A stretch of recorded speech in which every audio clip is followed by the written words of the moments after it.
Assalamualaikum warahmatullahi wabarakatuh. Kami dari kelompok 2 dengan anggota Dian Rizkina, Egy Febriansyah, Hani Hanifah, Neneng Nadia, Raka Astiono, dan saya sendiri Siti Hindun ingin mempresentasikan jurnal yang berjudul Efek Toksik Konsumsi MSG. Monosodium glutamat. Pengertiannya, garam natrium dari asam glutamat yang didapatkan dari rumput laut bernama Laminaria japonica yang sering digunakan untuk penyedap. Sedangkan glutamat adalah asam amino alami yang dapat ditemukan hampir di semua makanan, terutama yang mengandung protein tinggi seperti susu, daging, ikan, dan sayuran. Glutamat dihasilkan oleh tubuh secara alami dengan berbagai kegunaannya bagi tubuh, seperti sebagai substansi sintesis protein glutamat, prekursor glutamin, neurotransmitter, dan untuk biosintesis seluruh asam amino. Sejarahnya, monosodium glutamat mulai terkenal sejak tahun 1960-an. Berabad-abad orang Jepang mampu menyajikan makanan yang lezat dengan rahasianya, yaitu penggunaan sejenis rumput laut bernama Laminaria japonica. Seorang profesor dari Universitas Tokyo menemukan kunci kelezatan tersebut pada kandungan asam glutamat. Penemuan ini melengkapi 4 jenis rasa sebelumnya, yaitu manis, asam, asin, pahit, dengan jenis rasa baru yaitu umami, berasal dari bahasa Jepang umayang yang berarti lezat. Selanjutnya adalah monosodium glutamat. Monosodium glutamat terbentuk seperti bubuk kristal putih, mengandung sepertiga natrium dari garam meja dan digunakan dalam jumlah yang lebih kecil. Monosodium glutamat telah digolongkan sebagai PTM yang aman, tetapi penggunaannya dibatasi oleh FDA dan WHO, yaitu sebanyak 120 mg per kilogram berat badan manusia. Komposisi monosodium glutamat. Komposisi senyawa monosodium glutamat adalah 78% glutamat, 12% natrium, dan 10% air. Monosodium glutamat bila larut dalam air atau saliva akan berdisosiasi menjadi garam bebas dan menjadi bentuk anion dari glutamat.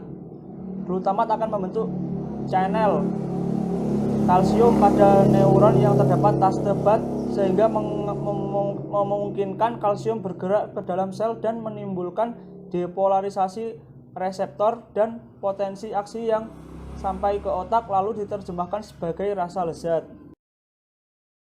Baik, di slide selanjutnya terdapat fungsi MSG dalam tubuh. Seperti kita ketahui, monosodium glutamat adalah garam natrium dari asam glutamat yang sering digunakan untuk penyedap rasa. Sedangkan glutamat adalah asam amino alami yang ditemukan hampir pada semua makanan, terutama makanan protein tinggi seperti produk susu, daging, ikan, dan sayuran. Glutamat menjalankan beberapa fungsi penting di dalam proses metabolisme tubuh, antara lain: yang pertama, substansi untuk sintesis protein. L-glutamic acid merupakan bahan yang penting untuk sintesis protein. Asam glutamat memiliki karakteristik fisik dan kimia yang dapat menjadi struktur sekunder dari protein yang disebut rantai alfa.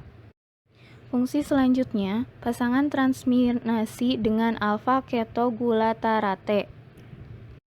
L-glutamat disintesis dari amonia dan alfa-ketoglutarate dalam suatu reaksi yang dikatalisir oleh L-glutamat dehidrogenase atau siklus asam sitrat.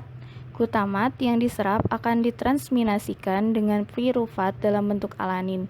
Alanin hasil transaminasi dari piruvat oleh asam amino dekarboksilat menghasilkan aketoglutarat atau oksaloasetat. Glutamat yang lolos dari metabolisme mukosa dibawa melalui vena portal ke hati. Sebagian glutamat dikonversikan oleh usus dan hati dalam bentuk glukosa dan laktat, kemudian dialirkan ke darah perifer. Saya akan menjelaskan caranya prekursor dengan glutamin, yaitu dibentuk dari glutamat oleh glutamin sintase. Ini juga merupakan reaksi yang sangat penting di dalam metabolisme tubuh. Asam amino akan dikonversi menjadi glutamin sebelum masuk ke dalam sirkulasi glutamat, dan glutamin merupakan rantai karbon dan nitrogen di dalam proses metabolisme karbohidrat dan juga protein. Prekursor dari N-asetiligglutamat merupakan alosterik yang penting untuk mengaktifkan karbomil fosfat sintase 1, suatu enzim yang berperan penting di dalam siklus urea. Dan yang kedua yaitu neurotransmitter. Glutamat adalah transmitter mayor di otak yang berfungsi sebagai mediator untuk menyampaikannya sebuah transmisi sinaptik. Selain itu, glutamat berfungsi sebagai prekursor dari neurotransmitter gamma aminobutyric acid atau GABA. Efek samping MSG bagi tubuh. Penggunaan MSG yang berlebihan dapat mengakibatkan rasa pusing dan mual atau disebut MSG complex syndrome. Monosodium glutamat pada makanan yang dikonsumsi sering mengganggu kesehatan karena MSG akan terurai menjadi sodium dan glutamat. Garam pada MSG mampu memenuhi kebutuhan garam sebanyak 20-30%, sehingga jika dikonsumsi berlebihan akan menyebabkan kenaikan kadar garam dalam darah. WHO menetapkan ADI atau Acceptable Daily Intake MSG untuk manusia sebesar 120 mg per kilogram berat badan, atau jika MSG dikonsumsi lebih dari 3 gram per hari, maka akan menimbulkan efek yang merugikan bagi kesehatan. Berdasarkan laporan Federation of American Societies for Experimental Biology, menyebutkan secara umum MSG aman dikonsumsi, tetapi ada dua kelompok yang menunjukkan reaksi akibat konsumsi MSG. Pertama adalah kelompok orang yang sensitif terhadap MSG yang berakibat muncul keluhan berupa rasa panas di leher, lengan, dan dada, diikuti kaku pada otot dari daerah tersebut menyebar sampai ke punggung. Adapun gejala lain berupa rasa panas dan kaku di wajah, diikuti nyeri dada, sakit kepala, mual, berdebar-debar, dan kadang sampai muntah. Sedangkan kelompok kedua adalah penderita asma yang banyak mengeluh meningkatnya serangan setelah mengkonsumsi MSG.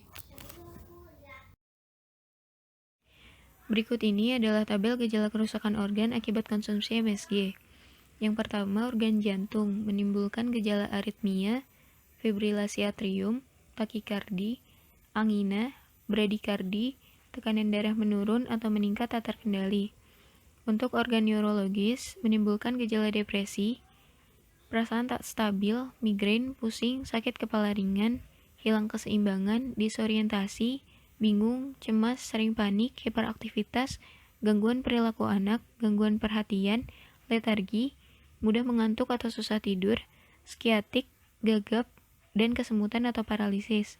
Kemudian pada organ pernapasan menimbulkan gejala asma, napas pendek, nyeri dada, dada terasa sempit, hidung berair dan bersin.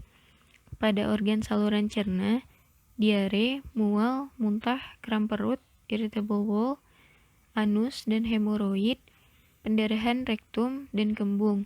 Pada organ otot, nyeri seperti flu, nyeri sendi dan kaku. Pada organ saluran kemih dan genital, menimbulkan gejala nyeri ari-ari, prostat sembab, vagina sembab, bercak darah di vagina, poliuria dan nokturia. Kemudian pada organ kulit, menimbulkan gejala kemerahan, urtikaria, lesi pada mulut, lidah membengkak, edema kelopak bawah mata, kesemutan atau mati rasa, dan rasa kering yang hebat pada mulut. Yang terakhir pada organ penglihatan, menimbulkan gejala penglihatan kabur, sulit memfokuskan pandangan, dan tekanan di sekitar mata.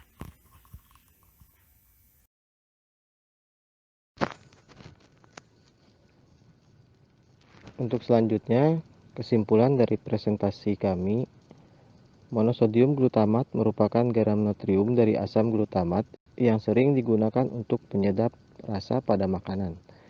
Monosodium glutamat dibutuhkan oleh tubuh untuk menjalankan fungsi metabolisme. Namun, di samping itu memiliki efek toksik jika dikonsumsi dalam jumlah berlebih.